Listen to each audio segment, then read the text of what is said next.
Thank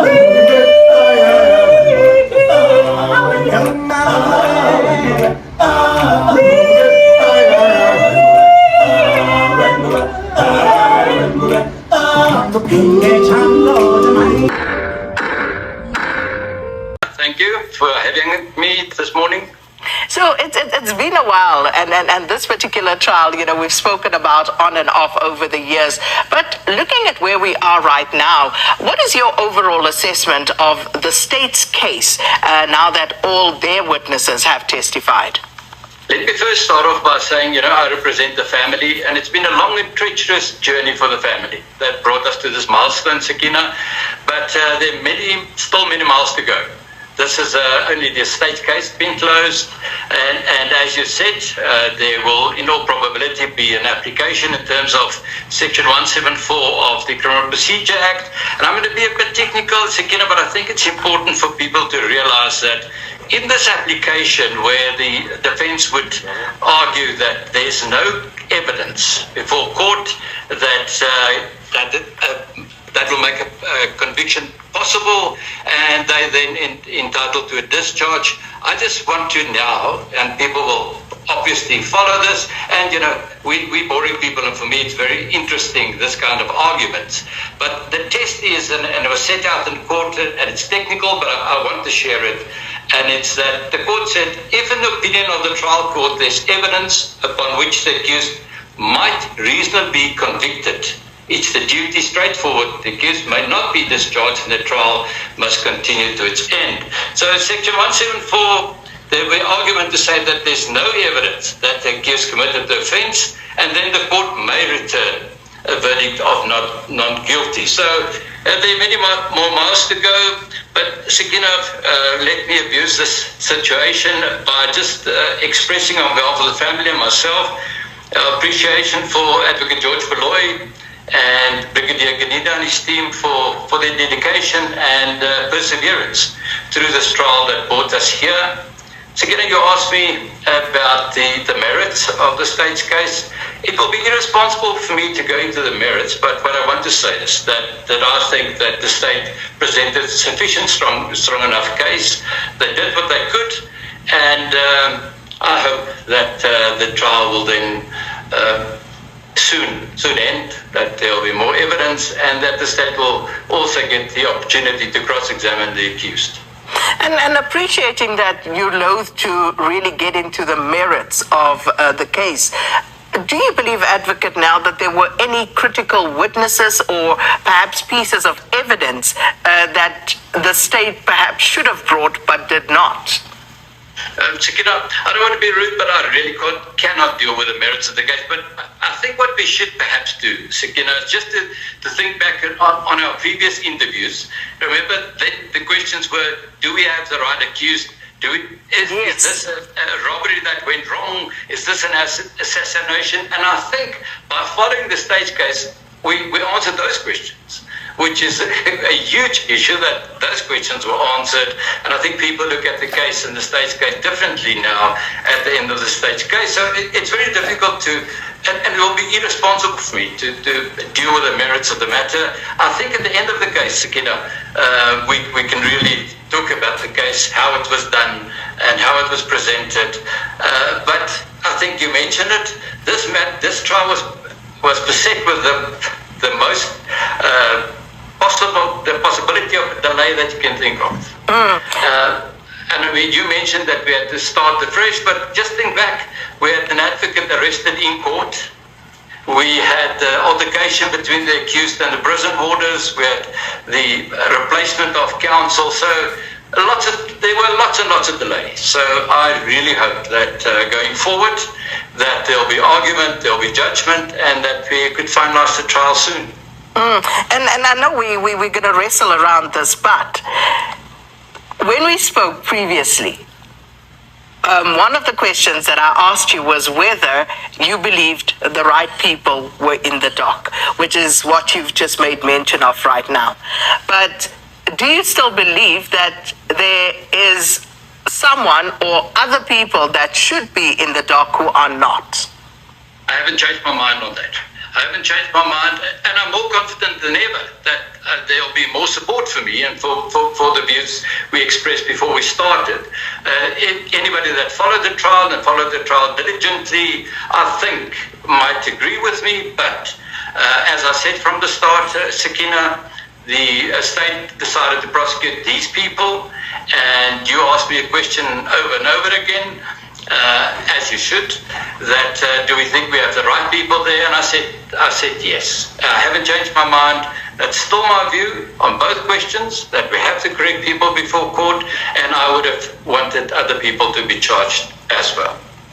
And the defense is now expected to present its case, and the defense has indicated that they may want to call some of the people. Of course, they're going to try and get the charges to be dropped, but failing which, they obviously at some point during this trial have indicated that they may want to call on some of the people who were in the house on that fateful night. So, what are the key elements overall that you will be looking out for as the defense presents its arguments? Well, Sakina, first, I think this will give us a huge and a great opportunity to understand how the defense look at the case and how the state look at the case. The defense will bring the application, the state will have to respond. We will then, at the end of those arguments, have a very good idea of the defense case, where they want to go, and the state's case, where they want to go.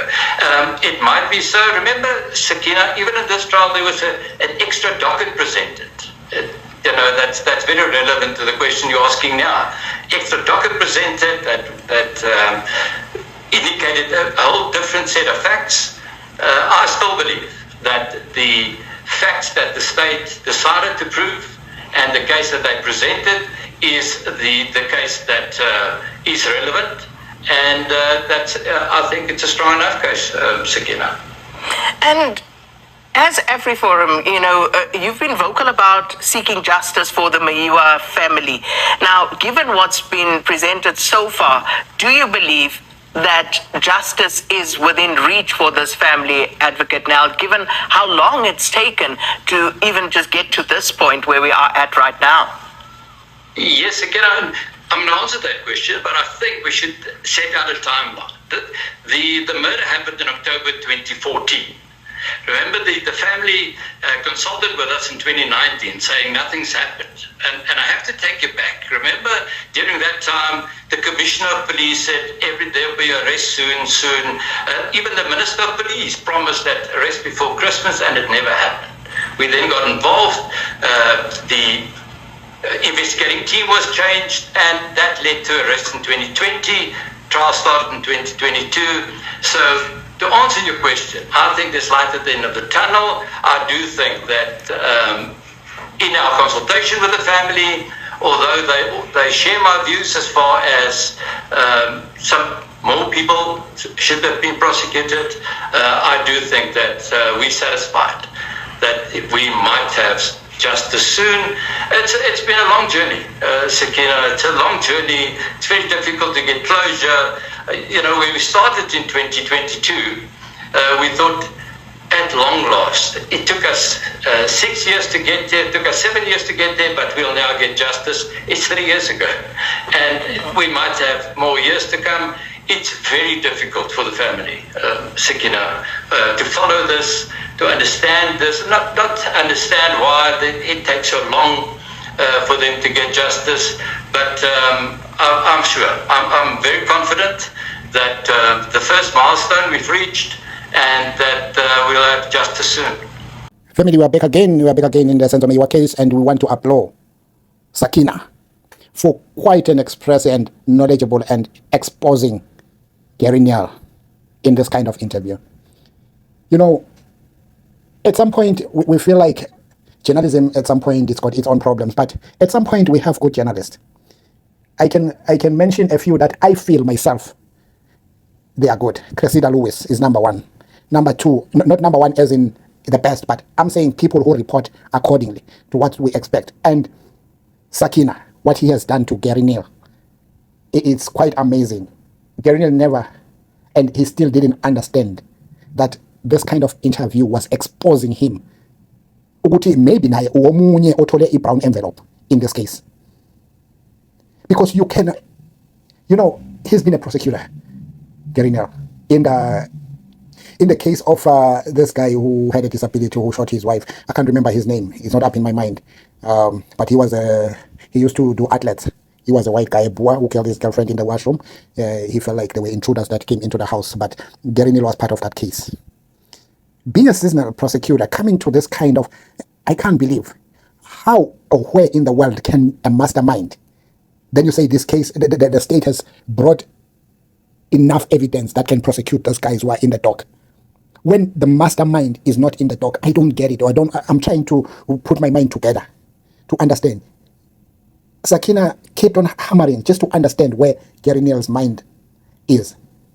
He kept on walking around trying to show, because Sakina, in her mind, I think she does follow the case. She understands what is in the case and what is happening. And there is more evidence that has come before the case ended. The Constable Zungu's father, Absalom Zungu, who came out blazing that his son had to lie to get a certain position. He never, ever, and he doesn't know anything about Senzo Mayiwa. And the statement that it's in that court that is believed that he himself, Absalom Zungu, wrote that statement, that affidavit, if it's an affidavit, that made these people to be arrested. He is denying that. And he is saying he was almost got a heart attack listening to his son lying under oath in court. There we see GERRIE NEL now, who is representing the state, who he portrays himself representing the family of the Mayiwa.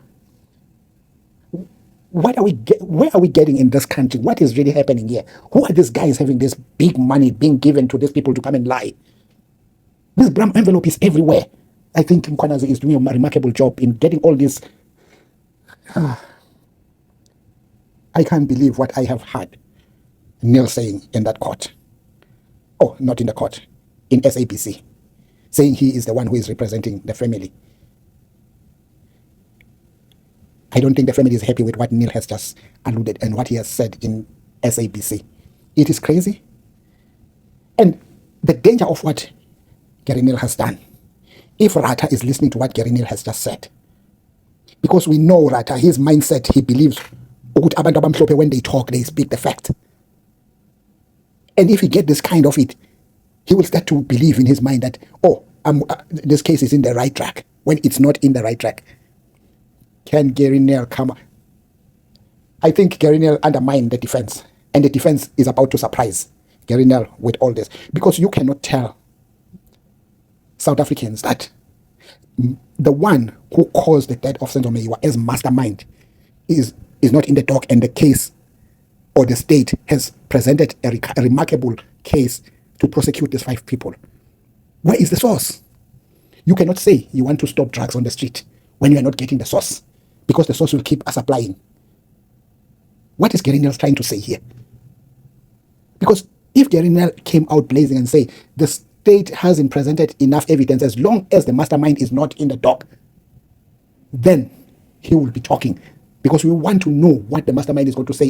Does she have anything to do with the people who are in the dock, or is there something else, or there are some other people somewhere? I think I will think everything goes with age. Maybe GERRIE NEL is aging, and he look at it that the pension maybe that he is getting is not enough. He had to take a brown envelope somewhere just to come and lie.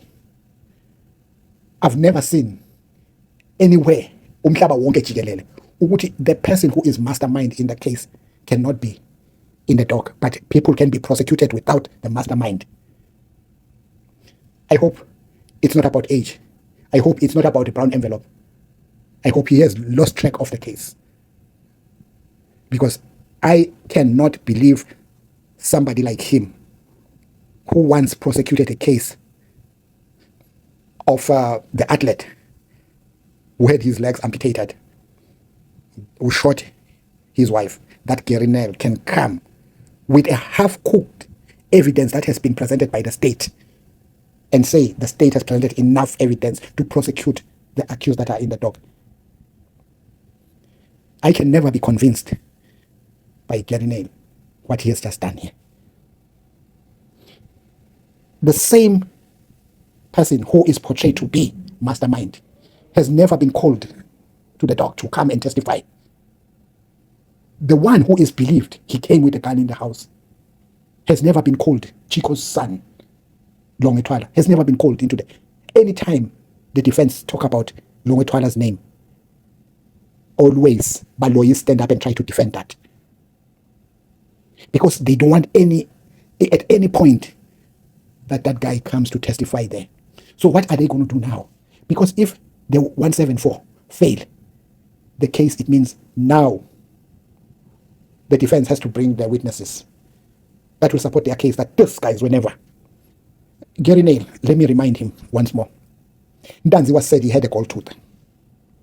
Something that was never there. The dental doctor said, no, Ntanzi has never had a gold tooth. That's point number one. Let us go to DNA. The head that they said it was found in the scene of crime. And the DNA excluded, it never included the accused, the 5 accused, all of them. So, where is the evidence? Because even the confession, the same accused are denying writing any confession.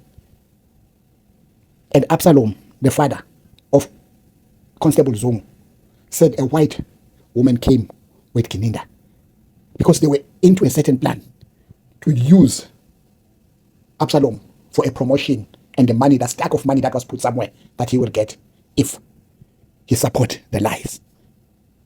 And he has come out and he has been recorded. I hope the defense are going to bring him in court to testify, to shame this cooked evidence that has been brought in the court of law. Not only that, even the drawings that were portrayed as if it was Ntanzi, they don't fit the description of Ntanzi, accused number 2. Last but not least, there was an inspection in Loco. In the inspection in Loco, when they went there, in the MPD, whatever, council, whatever that place is, accused number 1 demonstrated exactly what happened. He showed them the place. And pictures were asked to be taken. What surprised everybody? Baloyi and GININDA end up sending the same cameraman the next day when there was no defense. The judge was not there to go and take new pictures when the place was empty with nobody. When he was asked in court, who showed you to put these cons in these places in the police station to show that the GININDA's car was parked here and this is what happened here, then he took the pictures. He was asked, he could not answer that question. That shows that the cooking, because they've got no case, they're trying by all means. I hope and I pray Mkhwanazi quickly take this guy out for this, because I hope and believe there must be investigation that is going on the background. And when Mkhwanazi strike with his team, he would have cleaned the shenanigans that are happening. People taken for a ride in their own country to serve sentences for other people, while these people are somewhere doing their deals and wrong people are taken to jail. Family, what do you think about this? Please drop your comment. I want to congratulate Sakina for exposing GERRIE NEL, because he did expose him. And I'm happy with what he did, what she did. Family, please drop your comment. Respectfully, don't forget to like, share, and subscribe. Let's keep fighting for the Mayiwa family until they get closure as to exactly what happened to their son, who deleted their son's life.